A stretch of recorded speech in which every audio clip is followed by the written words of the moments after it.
Okay, we'll get started. Welcome back to our final Lunch and Learn. For those of you joining us for the first time, my name is Sammy Gleason, and I'm the From the Land of Kansas Marketing Coordinator with the Kansas Department of Agriculture. We're excited to have you join this Specialty Crop Lunch and Learn. It's been a great series, and we're excited to hear Ruth today. This program is made possible by the U.S. Department of Agriculture. The Specialty Crop Block Grant makes funds available to state departments of agriculture solely to enhance the competitiveness of specialty crops. According to the USDA, specialty crops are defined as fruits, vegetables, tree nuts, dried fruits, horticulture, and nursery crops, including floriculture. Just a few housekeeping items. I know a lot of you have joined us before and you've heard these over and over again, so I'll try to make them quick. During the presentation portion, please make sure that your microphone is muted unless you are asking questions. If you have a question during the presentation, please submit the question in the chat, and then we will answer the questions at the end. This webinar is being recorded and will be posted online to all participants after. The recordings will be available for a limited time. And then the videos include copyrighted content and is made available for viewing by the Kansas Department of Ag only. So please do not record, sell, distribute, or share this video on social media sites. With that, today we have Dr. Ruth Inman. Dr. Inman has 15 years of experience in marketing communications. First, as internal communicator, and most recently as an assistant professor of agriculture communications at Oklahoma State University. At OSU, she taught a course to conduct research in digital and social media marketing and served with the state extension specialist, where she developed programs and delivered training to small businesses and organizations related to digital marketing. She and her husband, Trent, live on a small farm in central Oklahoma with their sons, Fletcher and Dax. With that, I will turn it over to Ruth.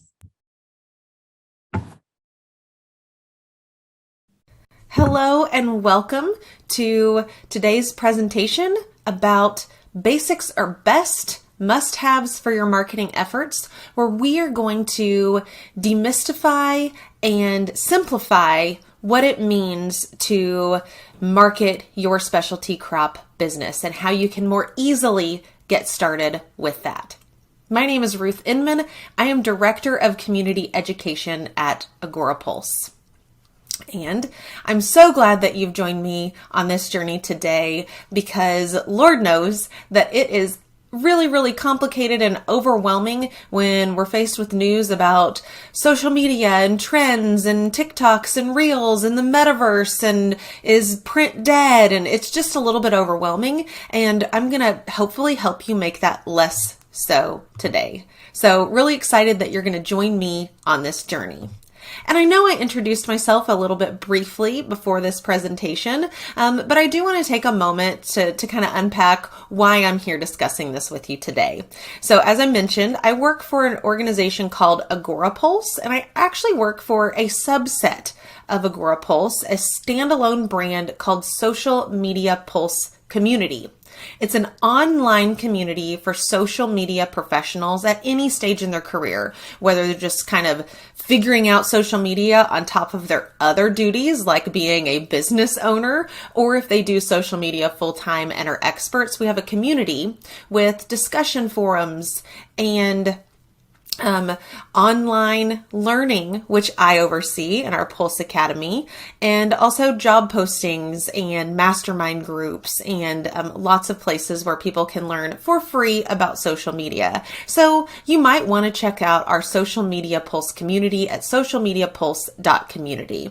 I feel okay mentioning that here because all of those things that we offer within that community are completely free and available to you to take advantage of. But previously, in fact, up until January, I spent 15 years in agricultural communications, first as an in-house communicator and a freelancer and consultant, and then most recently, I was an assistant professor and state extension specialist at Oklahoma State University in agricultural communications, where I did a lot of work like this, working with small businesses and organizations to help them improve their digital marketing efforts. So let's dive in.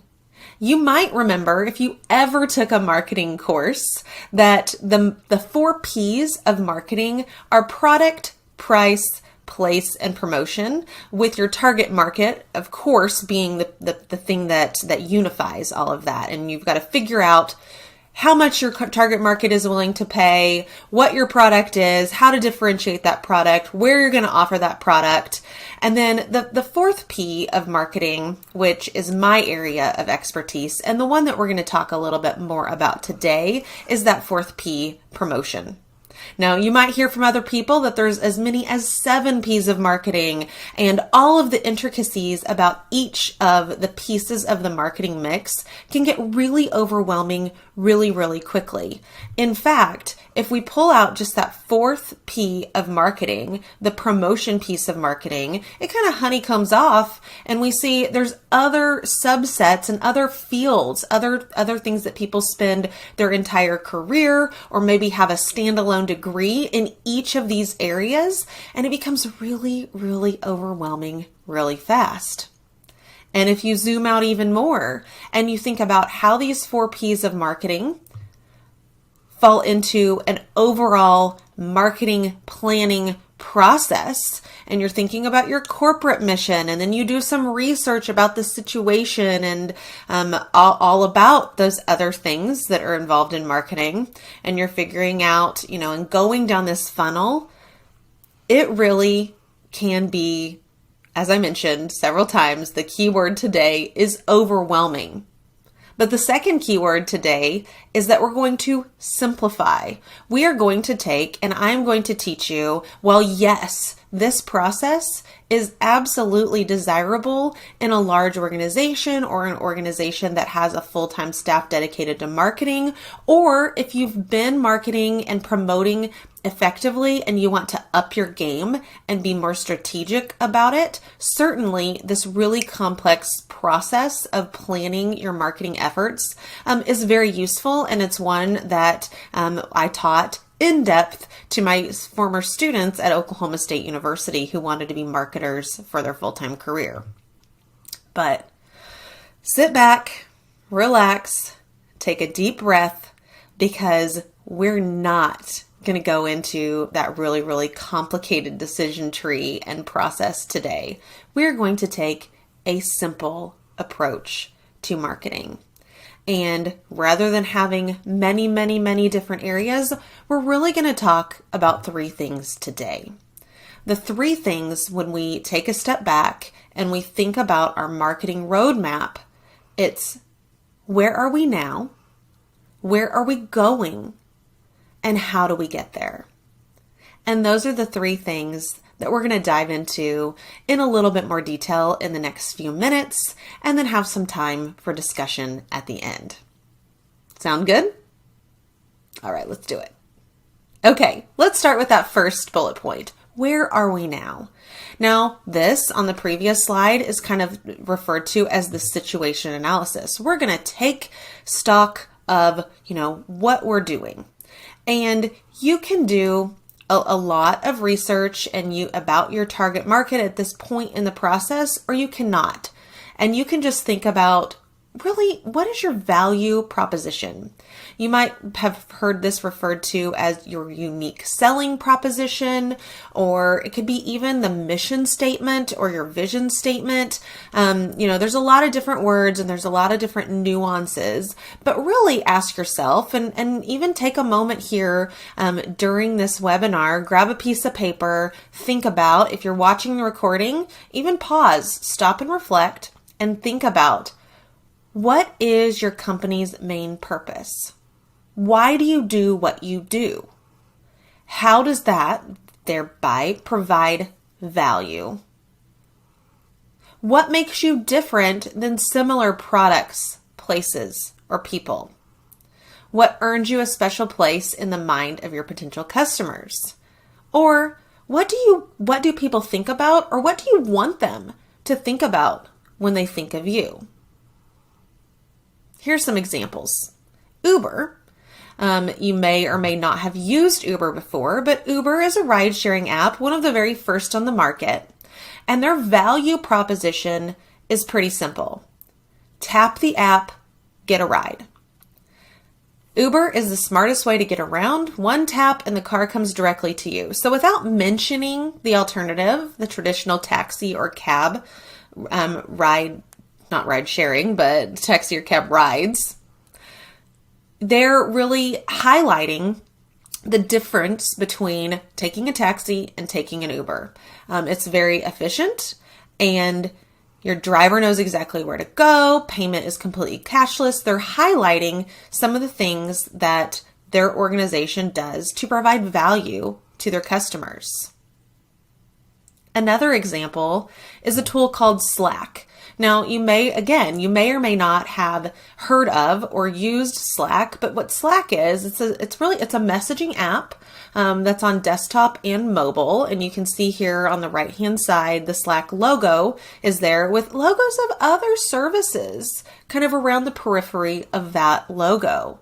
And what Slack is, how they're differentiating is that most people think of Slack as being just a messaging tool to communicate with coworkers or groups of people. It might be similar if you've used GroupMe, or Remind is really popular. It's as a classroom communication tool. A lot of schools use it, or even text messages or group messages. But it's more than that. And what they're differentiating on is that Slack allows you to have all of your tools in one place. So integrating other tools with Slack. That's what they're differentiating on. That is what their value proposition is that instead of going to 10 different things on your desktop, you can integrate and be notified right there within the Slack app when something happens within the tool that you need to know about.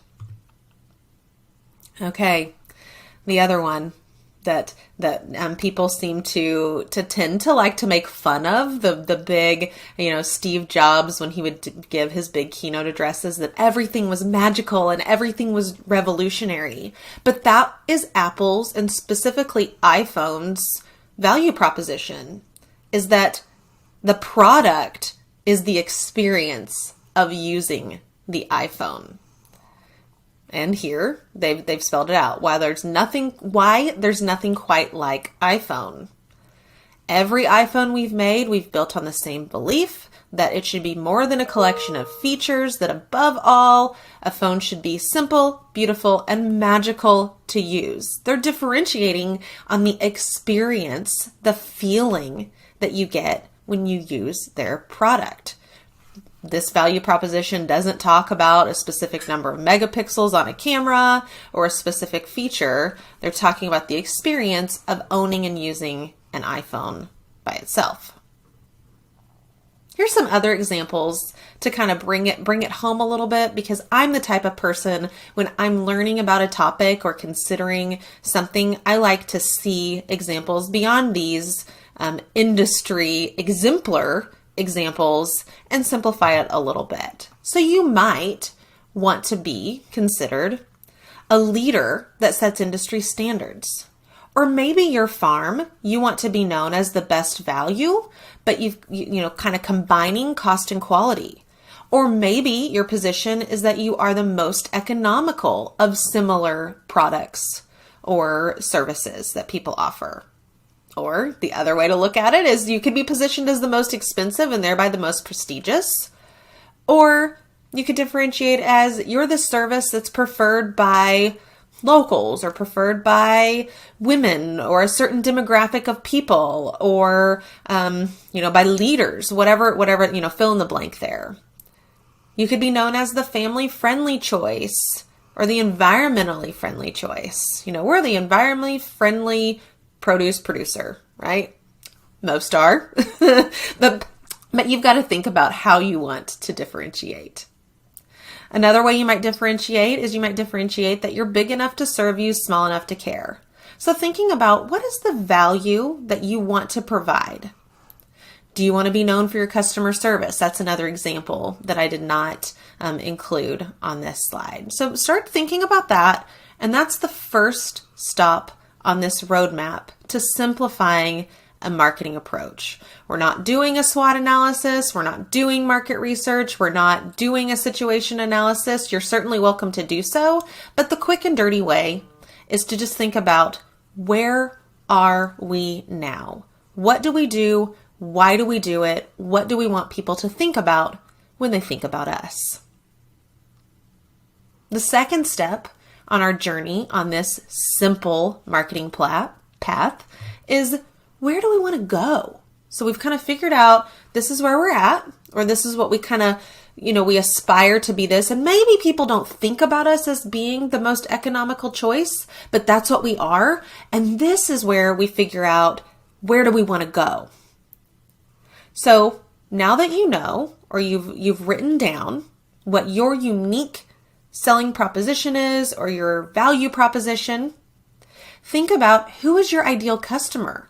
Who is the type of customer who is going to want to engage with a business that offers the value that you offer?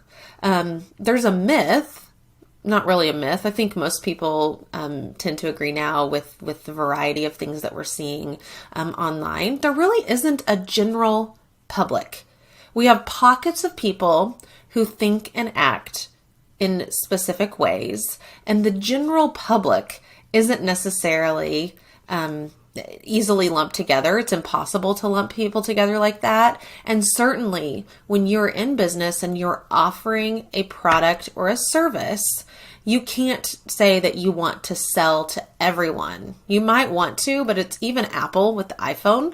They're not selling to everyone, even though it's the most popular cell phone on the planet.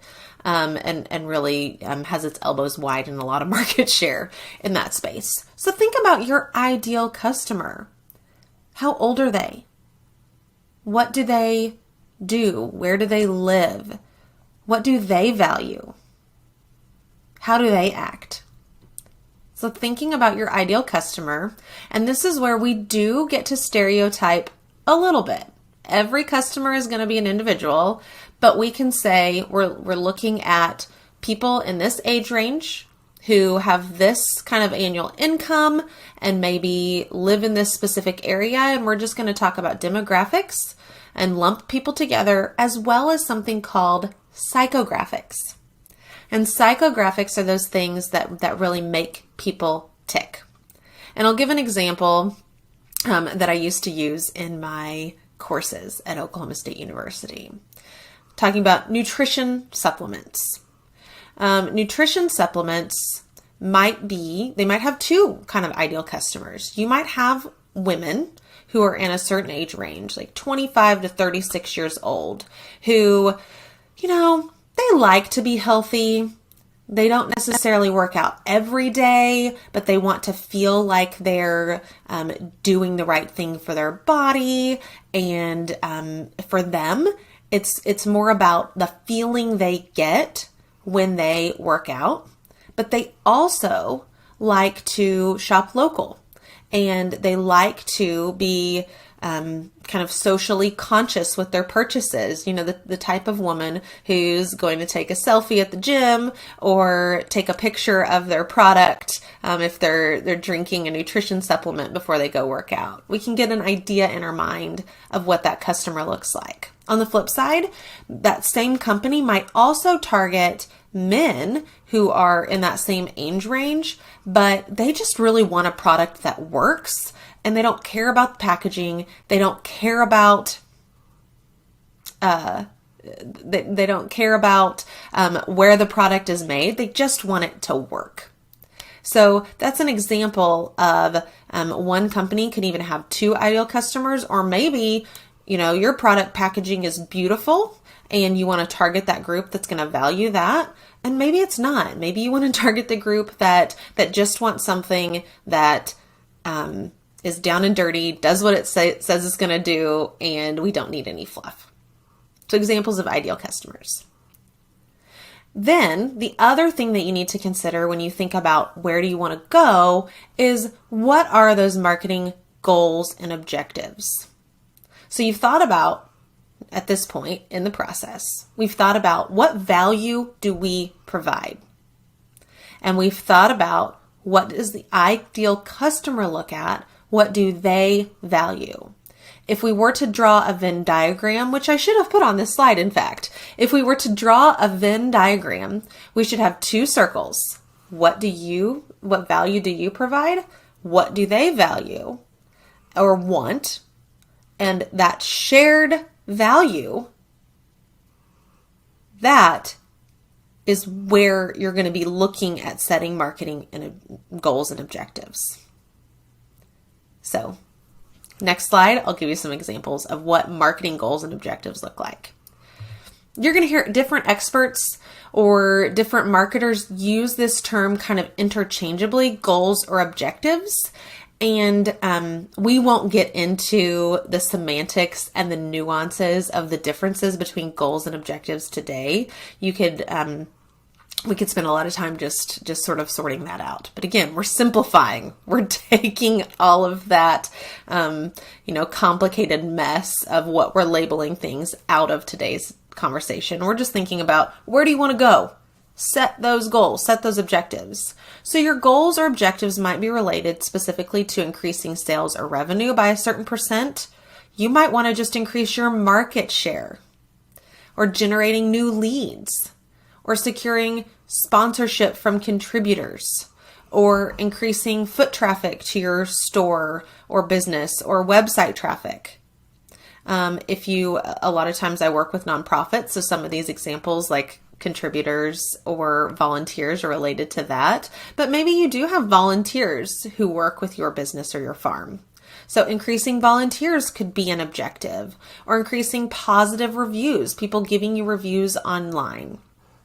Decreasing customer churn or turnover. We've all heard that kind of conventional wisdom that it takes more money to gain a new customer than it does to retain an existing customer. So you could really set a goal through marketing for your business to decrease that turnover.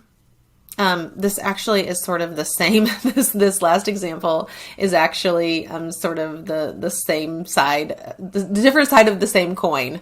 If we're decreasing customer turnover, we're also probably increasing repeat customers, or it could be two separate things. They're kind of cousins, I guess I would say, about these two examples. So those are some examples to think about when you're thinking about where do you want to go with your marketing. One thing I would like to point out about this slide is that every single one of these slides has an XX to represent a number. Additionally, you should set a time frame on each of your objectives. You want to do it within 6 months or a year or the end of a quarter. Set that time frame. So that's really, really important, because if you don't set an objective that can be measured, how do you know if you've accomplished that? So really important to make sure that you have numbers tied to these. We've talked about marketing, and so far we haven't talked about social media. We haven't talked about websites. We haven't talked about print advertising or billboards or anything like that, because we're still just kind of figuring out where we are, where we want to go. And now we're going to turn our attention to how will we get there. And that's where we start figuring out strategies and tactics to meet those goals or objectives. So strategies are approaches to achieving an objective. I do get a little bit fussy about the difference between a strategy and a tactic, and you'll see that in the next slide, why I get a little bit fussy about it, because they are two separate things. So strategies are approaches. Tactics are tasks. T for tactic, T for task. That's how I keep it clear in my mind. So tactics are those specific tasks that you're going to do in order to fulfill the strategy. And these are usually tiered. So you're going to have a strategy with several tasks underneath it to achieve that. And I'll show you some examples on the next slide. To me, things make more sense when I can see examples and kind of put it into context. So how we're going to get there? We're going to start with strategies. So marketing strategies are things like establishing authority on a topic. You offer a product, and maybe the customers that you have need more information or want more information about how you produce that product, or how you prepare something, or cook something, or care for something. And you establish yourself as an expert that's going to, therefore, help drive trust and generate sales and all the things related to those objectives that we talked about previously. Your strategy could be just to bring in new customers or create and nurture community among your customers. Set up a private Facebook group. I'm talking about tactics while I'm talking about strategies, because the natural thing that we do is that we think about how you can accomplish these things. So that would be a tactic. But creating and nurturing community, giving your customers a place where they can talk to each other and communicate with you and each other, and creating that sense of community. This is a really big trending topic right now. I was hired and started at an organization in January specifically to do this. We created a community because it's really, really important and valuable in the digital space right now, particularly. You could get existing customers to buy more, introducing a new product or service. I've thrown up a lot of these examples here so that you can, as you're thinking about your specific marketing plan, you can pause this, reflect on it, and see if any of these strategies would fit what you're trying to do with your business, organization, or farm. Tactics are those specific things and ways that we can accomplish the strategy which supports our goal or objective. I mentioned one earlier. Facebook groups would be a tactic to support nurturing a community. Here are some other examples.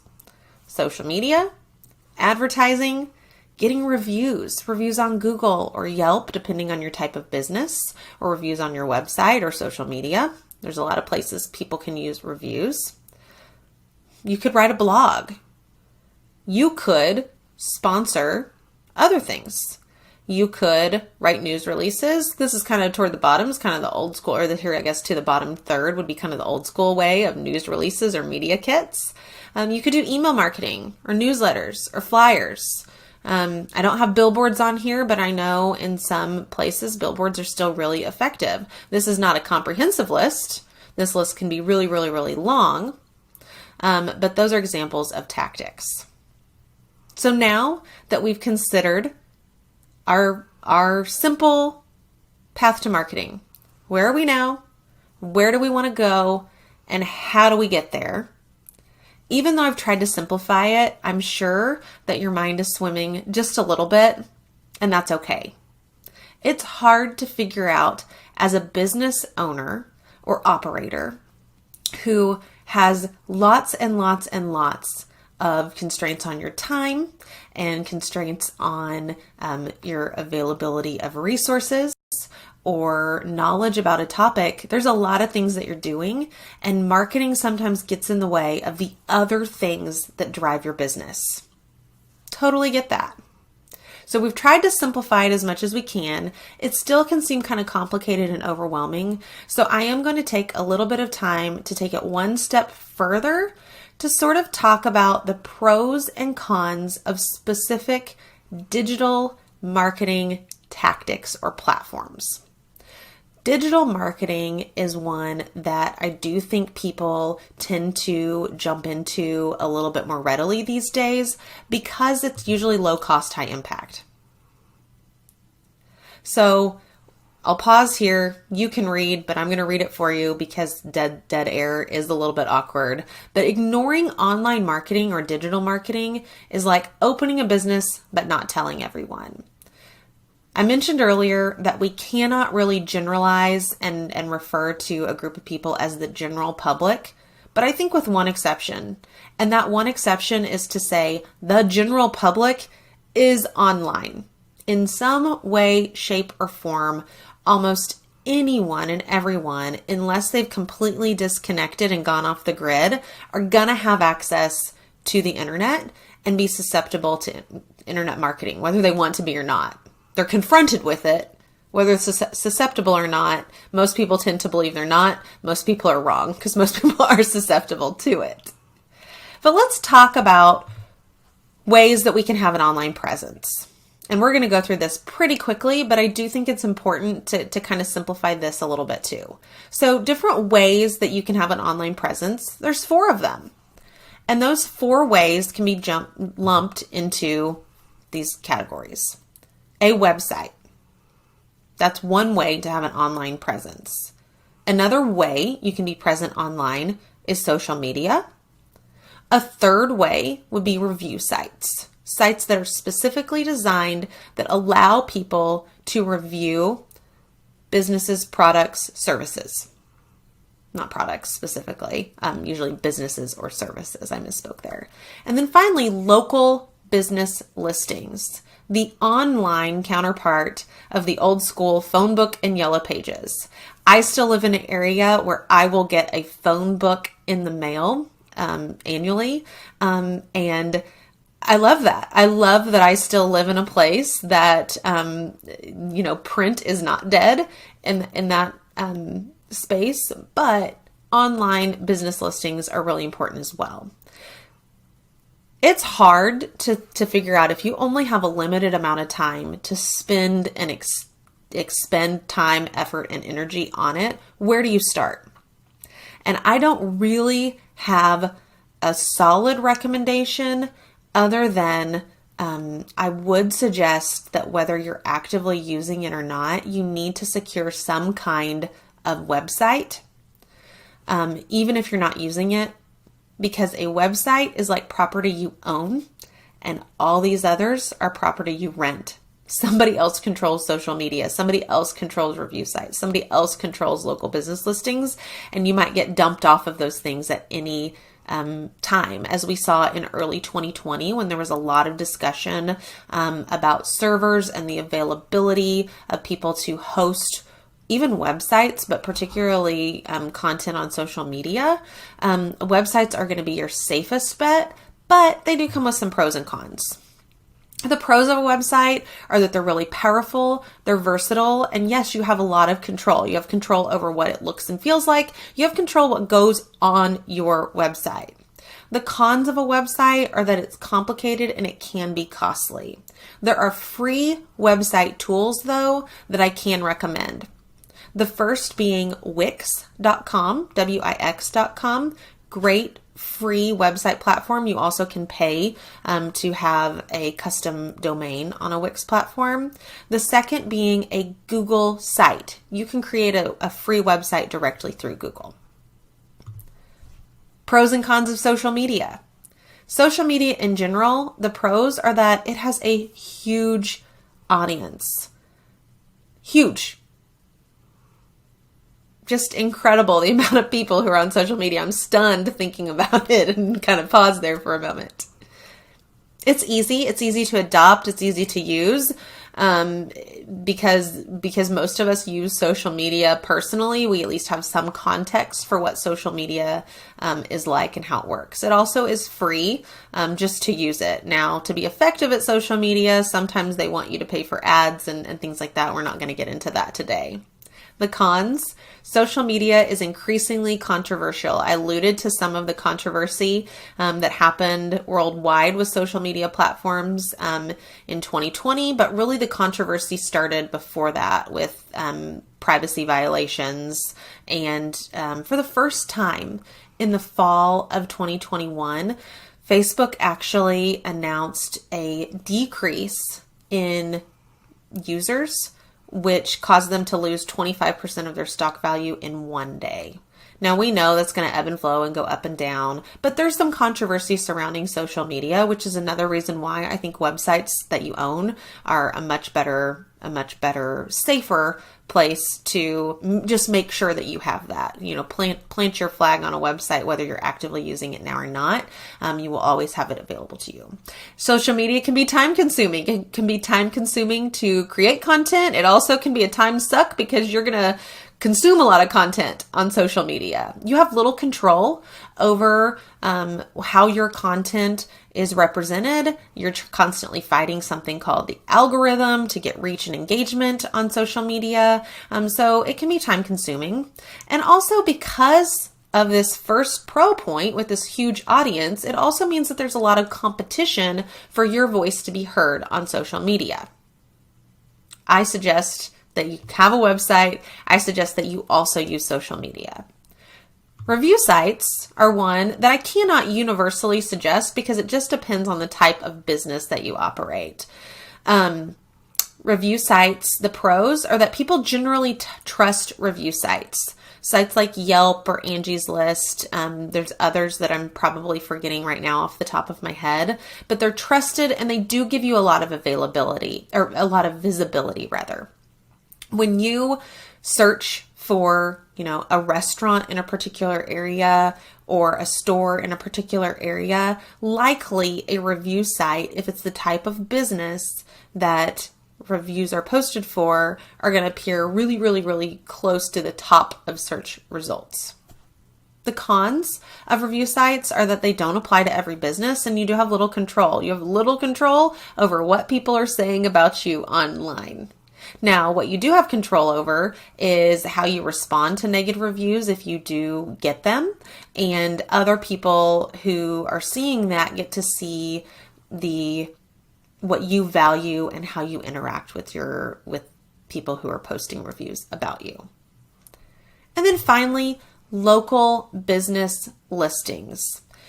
This is primarily getting your listing on a Google business profile. Did you know that when you Google your business name, that you have control over what shows up when it's talking about the hours your business is available and reviews there? You don't have control over the reviews, but they can all be in the same spot. You can post updates to your Google business profile, much like you can a social media platform. You can create a website from a Google business profile. And I anticipate we're going to have some questions about this one after the presentation, the recorded presentation, and I'm happy to entertain those questions. The pros of this are that you get the most visibility when someone's searching for a particular product in a particular area.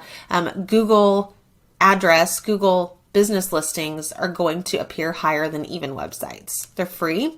It's more than just a listing. I kind of talked about that when I was talking about the ability to create posts and create a website associated with that.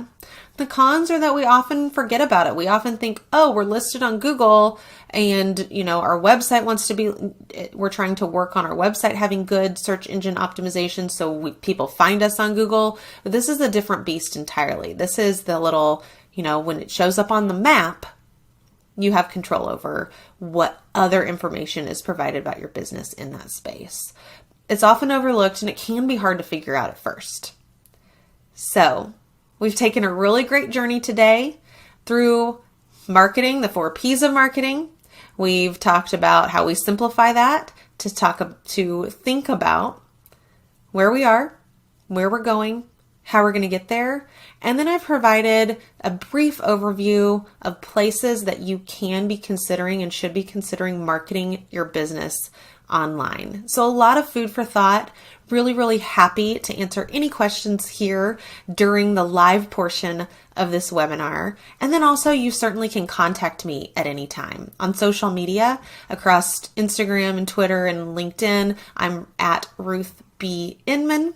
My email address is ruth@agorapulse.com, and I've listed my cell phone number there as well if you would like to contact me that way. And then one final plug for what I'm working on currently: free online courses at Pulse Academy, courses related to learning some more detailed ins and outs of different social media platforms. Is where we've started, but we're constantly adding courses to our catalog. And so be sure to check us out. You can join at academy.socialmediapulse.community. Thanks a bunch. It's been great. Looking forward to chatting with you here during the live portion. Excuse me. Thank you, Ruth, very much for the great presentation. We do have a few questions that have come in. So if you're ready, we'll start with our questions. So the first question that has come in the chat is, do you recommend responding to all reviews? If so, how do you recommend responding to ones that are particularly nasty or false? Mm-hmm. Yeah, this one is so hard. Because especially, generally you get a couple of different types of reviews. The people who are extremely, extremely happy with your product or service, or the people who are absolutely not. And there's really no middle ground. People have to have a very strong emotion to take that time to write the review. And unfortunately, the people who are delighted by our products or services are less motivated to take the time to write the reviews than the people who are not.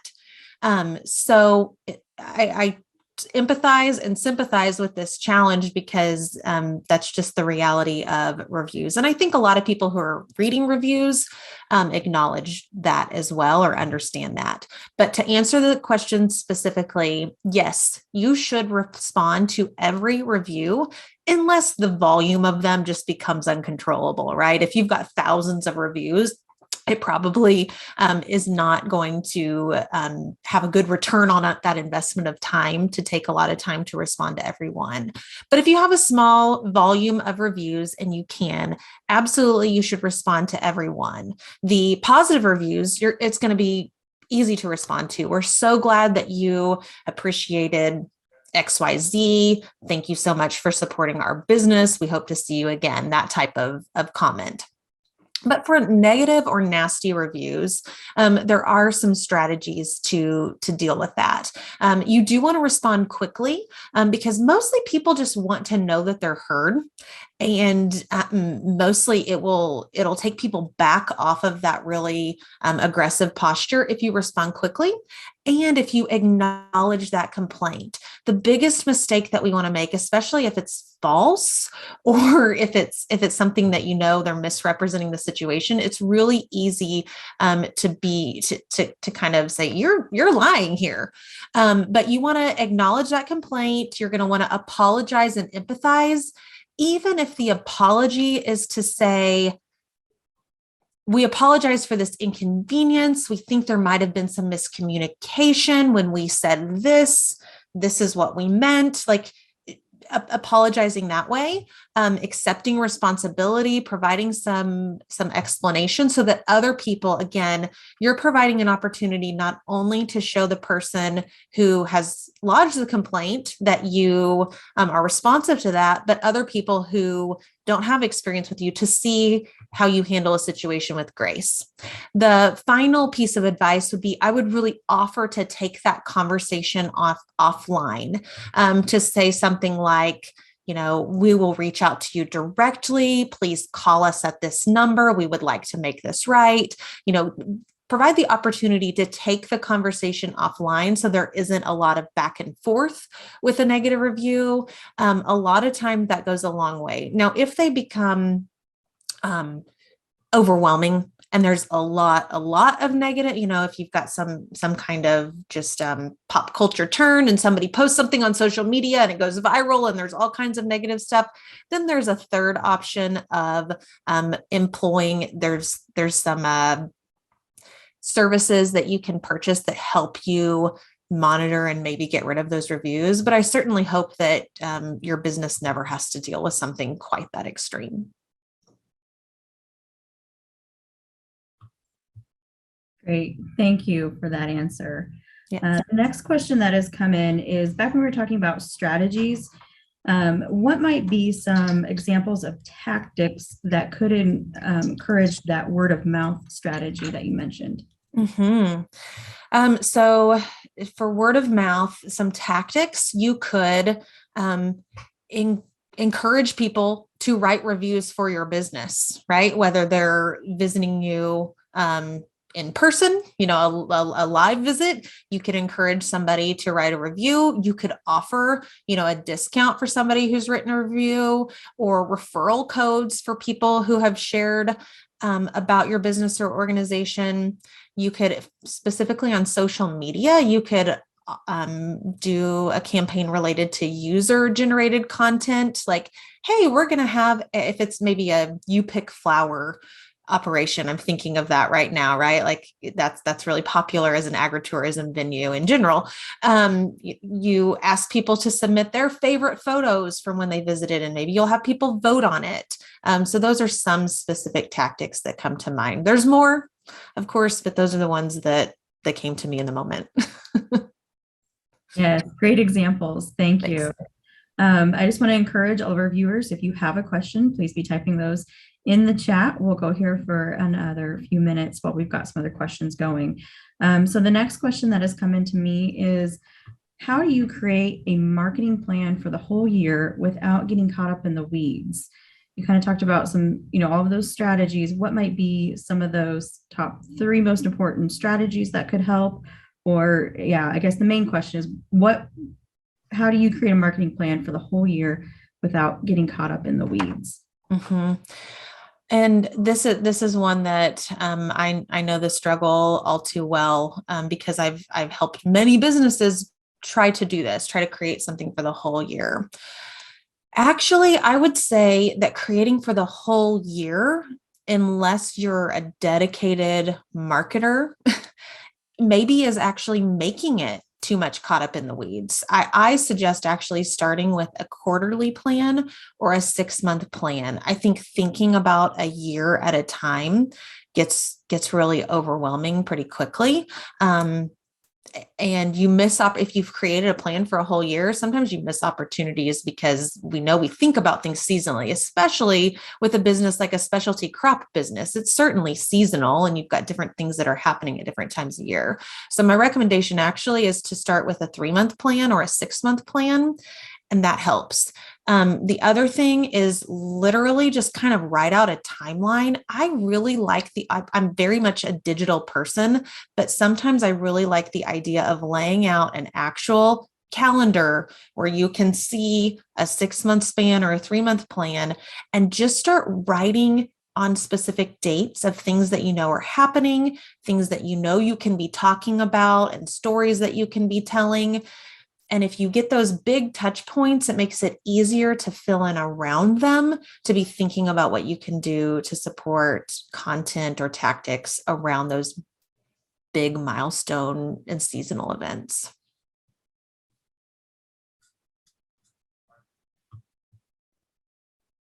Great. We've got a couple more questions that have come in.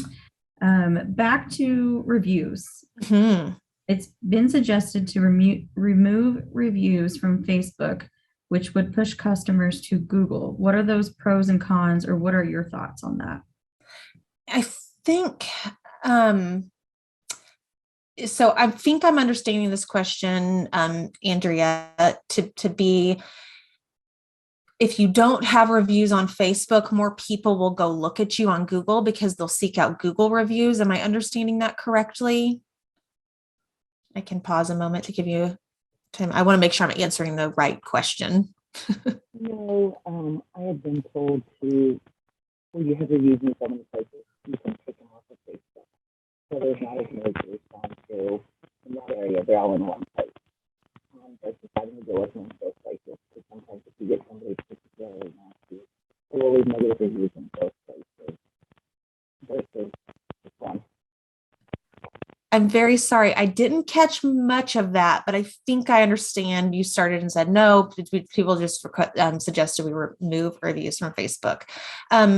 I actually say no. I think any time that you deny somebody an opportunity to talk about your brand or your business, or you lock down an opportunity to create that community, or to let people feel empowered, that has a potential to do more harm than good. So unless you've had problems managing those types of reviews, I suggest giving people the opportunity to talk about you whenever and wherever they can, both on Google and on Facebook. Google actually does pull in Facebook reviews to go toward your Google review rating, out of how many stars. So those Google reviews actually those Facebook reviews actually do support what shows up about your business on Google as well. So nope, leave them on unless you've had problems with that.